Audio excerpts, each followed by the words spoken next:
How to say news in Thai?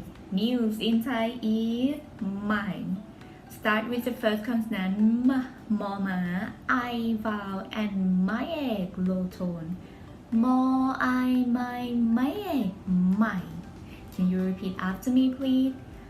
ใหม่ Very good. ใหม่ means news. If you like to talk about something is new or are news, you can put ใหม่ after that word. Let's make the sentence by this word. Book is news. หนังสือใหม่ Table is news. โต๊ะใหม่ Chair is news. เก้าอี้ใหม่ Clothes are news. เสื้อผ้าใหม่ If you like these flashcards or want to know more, please feel free to contact our school, Thai Kids Academy.